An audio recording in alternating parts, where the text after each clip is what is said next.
Welcome to the Boomer Briefing Podcast, where we help you solve a critical business issue in 20 minutes or less. On today's episode, we have Amanda Wilkie, consultant at Boomer. Amanda is talking about how to improve communication in your firm by creating a communication plan, including the details of what information you need to successfully create that roadmap. Take it away, Amanda. Hi there. This is Amanda Wilkie with BoomerConsulting. I focus a lot on technology and process, but today I want to talk to you about improving communication within your firm, firm-wide.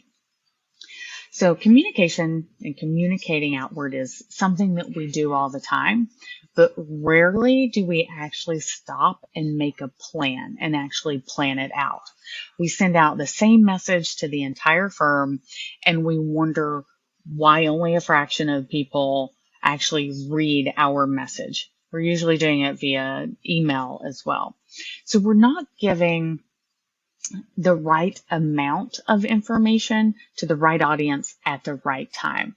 That's why we need to really back up and make a plan for it. So if you need to communicate around a project or an initiative, take the time to develop a communication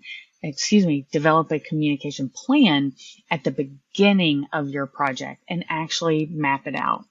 So a few things that you're going to want to consider in this communication plan is your audience, your communication goal, the level of detail needed in the communication, the delivery method, the target date or the frequency as well. And then you're going to want someone who is going to own it. Now, it doesn't always have to be you who has to own the communication, and it doesn't always have to be the owner of the communication who actually drafts it up, but they may be the one who is going to send it out.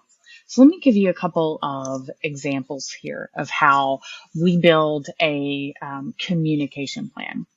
So I start by looking at the project as a whole. And I break it down into my audiences. So the audience may be the head of a service line. So maybe the director of audit, the director of tax, the director of CAS. Now the communication goal for the department head or the service line leader may be something like, I want to obtain their buy-in for this initiative or this project.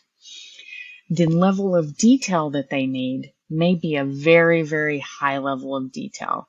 Like, what's it going to impact? Why are we doing this? Why will this be better? Why does it need to happen now? And maybe that's something that I can do via email, and it's something that I can do on a specific date. And perhaps myself as the project manager is the person who's really going to own that, that communication.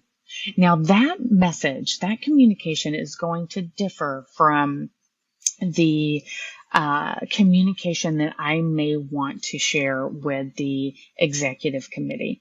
Now again, talking the same project where I communicated with the service line leaders, maybe we need the chief HR officer to communicate to the executive committee. And maybe the goal of that communication is to simply communicate a staffing plan. And the level of detail that's going to be needed is just the detailed staffing plan for that project. We're not going to go into that high level detail of the rollout like I did with the service line leaders.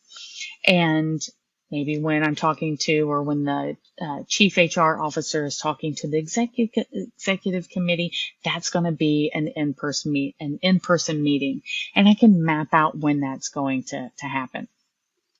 And then, of course, the owner of that information or that communication may be the chief HR officer, but perhaps myself as a project manager is going to develop that communication so that the chief HR officer delivers the type of communication and the detail that is needed for that executive committee.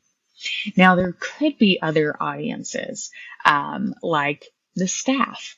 You know, when I need to communicate to the staff, perhaps, it's all of the staff. Well, the goal of that communication may be introducing the project. Now, we're not getting buy-in like we were with the department head leaders, but we are introducing the project to the staff.